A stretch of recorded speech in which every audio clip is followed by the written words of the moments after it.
Today's topic is persuasive public speaking. So, first of all, we'll discuss what is persuasive public speaking. So, persuasion is the process of creating, reinforcing, or changing people's belief or action.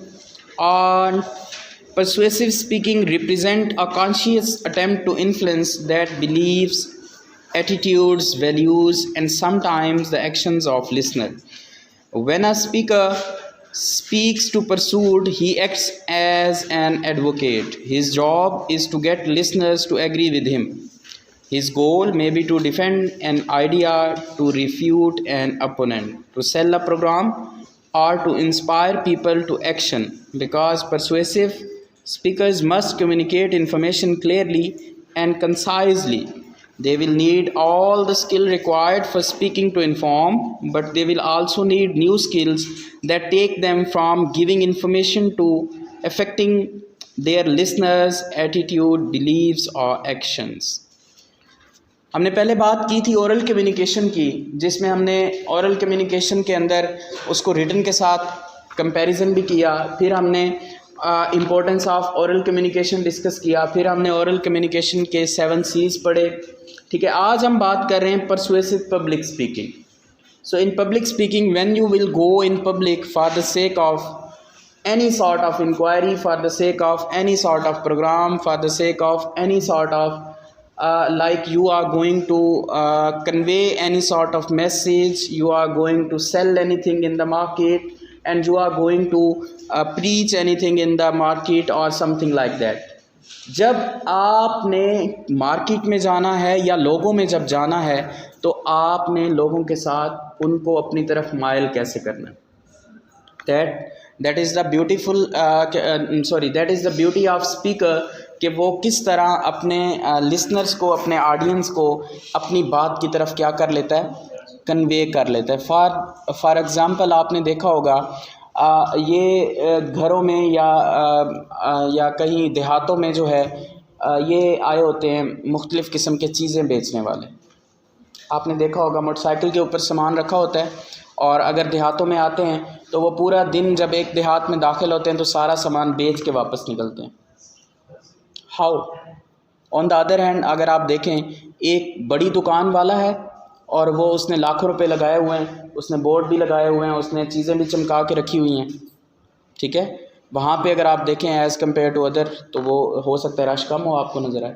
लेकिन जो अगर इसी की मिसाल आप ले लें salesman की, जो आम किसी आपने देखा होगा बाज़ औक़ात कोई चाय वाले आए हुए होते हैं घरों में, डोर टू डोर कैंपेन कर रहे होते हैं, या बाज़ औक़ात जैसा कि हमने पहली बात की, अगर कोई कपड़े वाला आता है या कोई और चीज़ बेचने वाला आता है, या ये घरों में आम तौर पर बर्तनों वाली औरतें आती हैं बेचने के लिए, होता है या नहीं होता।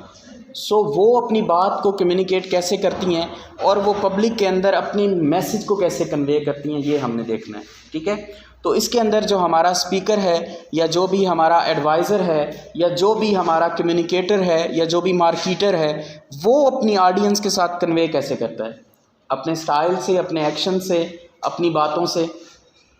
ठीक है, वो दूसरों को अपनी तरफ माइल कैसे करता है, ये हमने आज देखना है। और इसी के साथ जो है हमारी परसुएसिव पब्लिक स्पीकिंग जो है, अगर हम पब्लिक में जाते हैं तो वो हमारी इफ़ेक्टिव कैसे बनती है। ठीक है, हमने लोगों को अपनी तरफ माइल कैसे करना है। ठीक है, फॉर एग्ज़ाम्पल हम आपको एक कोई टास्क देते हैं, कोई टर्म पेपर देते हैं, या कुछ ऐसा टास्क देते हैं कि आपने हर क्लास में जाना है और उनसे एक सवाल के मुतालिक जवाब लेके आना, या उनको फॉर एग्ज़ाम्पल आपको कोई प्रोडक्ट दे दी जाती है कि आपको फॉर एग्ज़ाम्पल एक पेंसिलों का डिब्बा दे दिया जाता है और आपको कहा जाता है कि आपके पास 20 मिनट है, इस 20 ब्लॉक के अंदर आपने ये सारी पेंसिल्स क्या करके आनी है, सेल करके आनी है। सो अब आपने अपने ऑडियंस के साथ डीलिंग कैसे करनी है, उनको अपनी प्रोडक्ट की तरफ डील कैसे करना है, उनको माइल कैसे करना है, that is public dealing.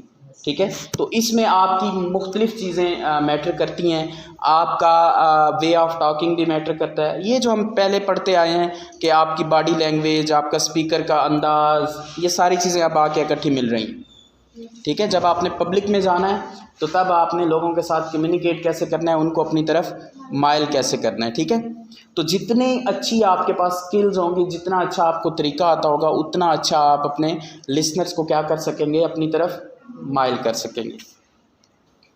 The best persuasive speakers are quite informative and use supporting materials to illustrate and explain their ideas. They ask considerably more from their listeners and encourage them to make specific choice and commitments. अब जो best speaker होता है उसके पास मुख्तलिफ़ किस्म के जो भी बात वो कन्वे कर रहा है तो उसके पास वैरायटी ऑफ नॉलेज होता है, इंफॉर्मेशन उसके पास मुख्तलिफ़ किस्म की होती है। जैसा कि मैंने आपको कहा कि आपके यहाँ कोई बर्तन बेचने वाली आती है आपके घरों में, तो वो उसके पास हर किस्मी नॉलेज होगा बर्तनों के हिसाब से। अगर आप फॉर एग्ज़ाम्पल उसको कहते हैं कि ये जो बर्तन आप फॉर एग्ज़ाम्पल 400 का बेच रही हो, ये तो हम कल मार्केट से 200 रुपये का लेके आएँ या 300 का लेके आएँ, तो उसके पास इतनी टेक्निक्स होती हैं कि वो आपको मिनटों सेकंडों में घुमा लेती है। वो कहेगी इसकी वैरायटी में डिफरेंस होता है, चीज़ का फ़र्क होता है। फॉर एग्ज़ाम्पल जब आप लोग जाते हैं दुकानों पर कोई चीज़ लें तो आप कैसे वहाँ वो आपको कैसे लूट लेते हैं? ऐसे नहीं लूटते बाजी, बिल्कुल नया माल आया हुआ है, वो पता चले ये आखिरी पीस आपको दे रहा हो। So that is technique, that is the thing that वो आपको किस तरह, अगर आपने कहा कि ये जो शर्ट आप बेच रहे हो ये हमने साथ वाली दुकान से इतने की ली है, तो वो फ़ौरन आपकी बात को क्या करेगा, चेंज करेगा। वो कहेगा नहीं उसका टैग और है, इसका और टैग है, या ये जो कपड़ा है इसकी वैरायटी और है। वो आपको मिनटों सेकंडों में कहेगा कि आप इस कपड़े को पकड़ के देखें, इसका स्टफ़ ही और है। ऐसा है या नहीं है? ठीक है, तो मुख्तलिफ़ तरीक़ों से जो है वो आपको क्या करेगा। ऑन द अदर हैंड अगर हम कॉमन एग्ज़ाम्पल लें तो ये फॉर एग्ज़ाम्पल ख़ातून जब जाती हैं दुकानों पर या कोई चीज़ लेने जाती हैं तो आपने देखा होगा कि वो बड़ी बहस करती हैं उनके साथ। नहीं भाई ये हम हमेशा आपके पास आते हैं, हम आपके पक्के कस्टमर्स हैं, हमने कभी किसी और से कपड़ा लिया ही नहीं है। तो वो आगे से अगर भाई कह दे कि बाजी दुकान ही कल बनाई है, so that is the dealing, कि आपने उसको कैसे डील करना है। तो ये आपके अंदर वो कहता है कि जो गुड स्पीकर होता है अगर वो पब्लिक डीलिंग करेगा तो उसके पास मुख्तलिफ़ किस्म का नॉलेज होगा, मुख्तलिफ़ वैराइटीज़ होंगी, उसके पास मुख्तलिफ़ स्किल्स होंगी कि वो अपने लिसनर्स को किस तरह परसू करता है। It is important to remember that even thoughtful choices and open-minded listeners tend to resist messages that challenge their core belief and commitments, encourage them to embrace a new course of action or ask them to reconsider disputed public issues। और बाज़ औक़ात कोई अगर issue बन जाता है market में या कहीं भी पब्लिक में कोई इशू बन जाता है कि जो ओपन माइंडेड लिसनर्स होते हैं या जो ओपन माइंडेड स्पीकर्स होते हैं वो अपनी स्किल्स को यूज़ करते हुए कन्फ्लिक्ट को रिज़ॉल्व करते हैं। बाज़ औक़ात आपने देखा हो चौराहे पर या कहीं भी कोई लड़ाई हो गई है तो आपने देखा होगा एक ग्रुप ऐसा होगा जो उठ के आ रहा होगा, फड़ ला इनू ला दे दो, देख लेते हैं तुम कितने बड़े बदमाश हो, आ जाओ। ऑन द अदर हैंड आपने देखा होगा एक और ऐसा तबका होगा जो बात को ख़त्म करने की कोशिश कर रहा होगा, जो मुख्तलिफ़ किस्म की टेक्निक्स यूज़ कर रहा होगा कि ये किसी ना किसी तरह ये जो प्रॉब्लम्स हैं इनको क्या कर दिया जाए, रिज़ॉल्व कर दिया जाए। So that deals with the listeners और that deals with the your communicator. जब आप पब्लिक डीलिंग में जाते हैं तो आपने कोई अगर डिस्प्यूट हो गया या कोई मसला बन गया तो आपने उसको हैंडल कैसे करना है। Same is the case with the teacher, same is the case with the listener, same is the case with the speaker. कि फॉर एग्जांपल एक टीचर क्लास में पढ़ा रहा है और पीछे कोई गड़बड़ हो गई है, so that how teacher will tackle the situation. Same is the case with the speaker. अगर स्पीकर बोल रहा है और आखिरी लाइन में गड़बड़ हो रही है, बच्चे बोले जा रहे हैं या मोबाइल यूज़ किया जा रहा है, so that how the technique will be there helpful कि आपने उनकी तवज्जो को अपनी तरफ कैसे मरकूज़ करना है। ठीक है।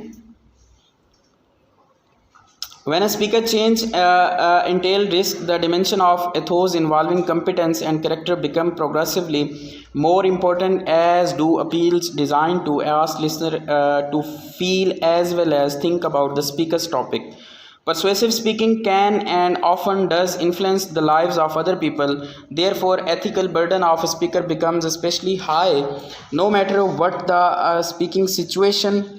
The speaker needs to make sure his goals are ethically sound and that he uses ethical methods to communicate his ideas। जी ये बड़ी इंपॉर्टेंट बात की है उसने कि आपका मॉरल वैल्यू उसके ऊपर और एथिकली आपके स्पीकर को लूज़ नहीं होना चाहिए।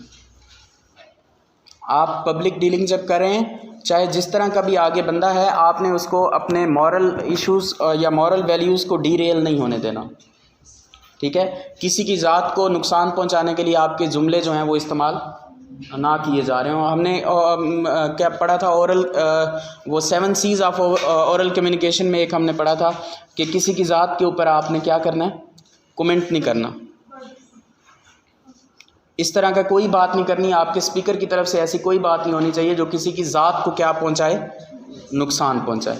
So that is the thing कि आपने परसुएसिव जब पब्लिक स्पीकिंग करनी है तो उसमें बहुत सारी चीज़ें इन्वॉल्व होती हैं। वो आपकी बॉडी लैंग्वेज भी है, आपका नॉलेज भी है, आपका टॉपिक के रेलिवेंट चीज़ें भी हैं, और आप सबसे बड़ी जो उसने इम्पोर्टेंट बात की है, आपने मॉरली एंड एथिकली जो है वो लूज़ नहीं होना as a being a speaker.